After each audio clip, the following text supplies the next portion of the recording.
Alright, in today's video, Rob is going to use past tense through the entire video, which is false because everything he's going to say now is still their doctrine, is still their mindset.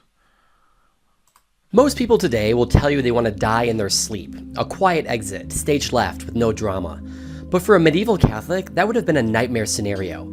To them, a sudden death wasn't a mercy, it was a spiritual ambush. The most immediate terror was dying without the last rites, penance, extreme unction, and the Eucharist. These sacraments were, and still are, the spiritual armor needed for the soul's journey. The final Holy Communion was known as the Viaticum, literally translating to provisions for the journey. In the medieval mind, dying in your sleep was like being dropped into a desert marathon without a canteen. You were entering the most grueling trek of your existence completely unequipped. While modern views often fixate on the binary of heaven or hell, the medieval Catholic lived in the shadow of purgatory. It wasn't a question of if you were going, but for how long. Every unconfessed white lie, every moment of greed, and every skipped prayer added years, perhaps centuries, to your sentence in the purifying fires. A conscious Purifying fires. Death was your last chance for a plea bargain. By being awake to offer one final, sincere act of contrition, a person could significantly shave time off their stay in purgatory. You could do the purifying. You are part of the purifying. Dying in your sleep meant you left the meter running with no way to settle the tab.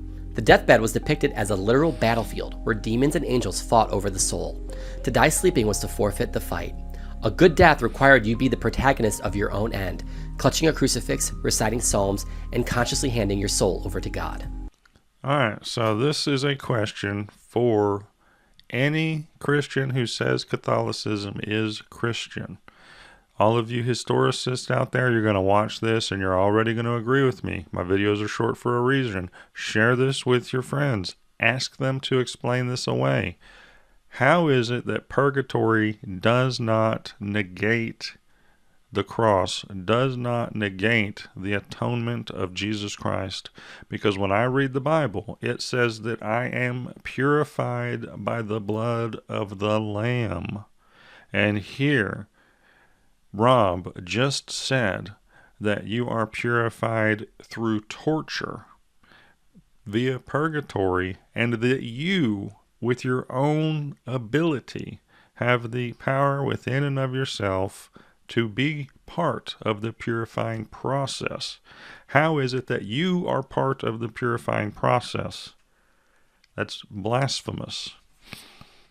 So it says in the Bible, we see in Hebrews 9:14 and 9:22, or 9:14 through 9:22, that you are purified and redeemed by the blood of Jesus Christ, which cleanses you and your conscience.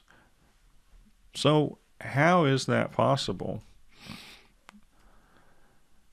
Now it says the blood provides remission, forgiveness of sins, a once for all sacrifice. Now it isn't the blood in Catholicism that purifies.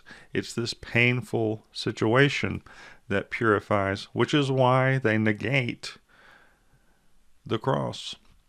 So what is remission? I went and asked that. It says a cancellation of debt.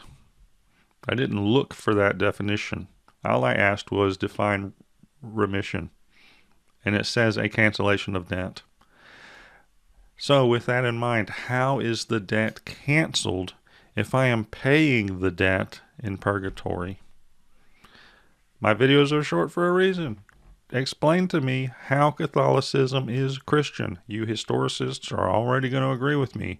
Share this video with both Catholics and Christians who say that Catholicism is Christian, and have them explain this away. And get them to come and post it. Get them to come and share. Maybe they can explain it. And if they talk to you and then you have their answer, you come and explain it.